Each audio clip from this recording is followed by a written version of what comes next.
مزارات اولیاء پر جانے کے حوالے سے بعض اوقات کنفیوژن رہتی ہے، تو چلیں احادیث کی روشنی میں یہ بھی سن لیں کہ اولیاء کرام کے مزارات پر جانا، قبرستان پر جانا یہ سنت ہے، اور یہ صحابہ اور پیارے آقا علیہ الصلوۃ والسلام کا طریقہ بھی ہے۔ نبی پاک علیہ الصلوۃ والسلام کے بارے میں امام بہقی کی روایت ہے کہ پیارے آقا ہر سال شہدائے احد کی مزارات پر تشریف لے جاتے تھے۔ حضرت ابوبکر صدیق، حضرت عمر، حضرت عثمان کا بھی یہ معمول تھا، اور حضرت سعد بن ابی وقاص تو ایک اور بات فرماتے کہ ان حضرات کو سلام کرو جو تمہارے سلام کا جواب دیتے ہیں۔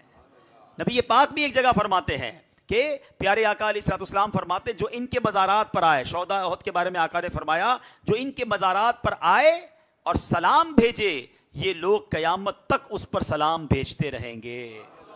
دو باتیں سیکھنے کو ملی کہ مزارات پر جانا یہ بھی جائز سنت کا طریقہ، اور اللہ کے ولی صحابہ قبر میں سنتے ہیں، جواب بھی دیتے ہیں۔ خود نبی پاک فرما رہے ہیں کہ یہ تمہیں قیامت تک جواب دیتے رہیں گے، سلام بھیجتے رہیں گے۔ اور اسی طرح ایک روایت میں ہے کہ نبی مسلم شریف کی روایت، ریفرنس بھی لے لیا کرو کام آئے گا، مسلم شریف کی روایت میں ہے کہ میرے آقا علیہ الصلوۃ والسلام بقی مبارک میں جب قبروں کے پاس تشریف لے گئے تو ہاتھ مبارک اٹھا کر 3 بار دعا فرمائی، تو پتہ چلا کہ مزارات پر یا قبرستان میں جا کے ہاتھ اٹھا کر دعا مانگنے میں بھی کوئی حرج نہیں ہے۔ اچھا، ایک دعا تو ویسے ہی سب کو یاد ہے، قبرستان کی تقریباً سب کو یاد ہوتی ہے، اور وہ دعا کیا ہے؟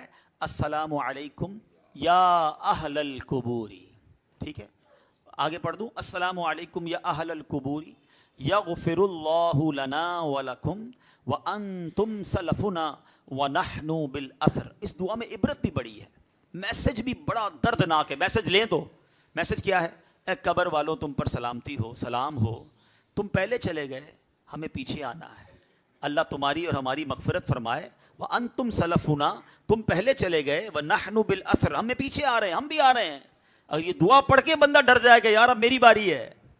اچھا، اس میں ایک اور مسئلہ بھی حل ہو گیا، قبرستان میں نیک بھی ہوتا ہے، گناہ گار بھی ہوتا ہے، ایسا ہی ہے نا، سارے لوگ ہوتے ہیں۔ اور ہم کیا کہہ رہے ہیں؟ یا اہل القبور، اے قبر والوں، یا کے ساتھ بول رہے ہو نا بھائی، اور یہ کیا ہے؟ سنت ہے۔ نبی پاک قبرستان میں یہ دعا پڑھتے تھے اور ہمیں تعلیم دی ہے۔ مجھے بتاؤ عام مسلمانوں کی قبرستان میں جا کر، جہاں نیک بھی ہیں، گناہ گار بھی ہیں، شرابی بھی ہے، نمازی بھی ہے، سب کو یا اہل القبور کہہ رہے ہو، اور یہ سنت سے ثابت ہے، تو اگر کوئی یا غوث اعظم کہے تو پھر پرابلم کیا ہونی چاہیے؟ یا غریب نواز کہے تو پرابلم کیوں ہونی چاہیے؟ یا رسول اللہ کہے تو بالکل بھی پرابلم نہیں ہونی چاہیے۔ تو شاید علم کی کمی کی وجہ سے کنفیوژن آ جاتی ہے۔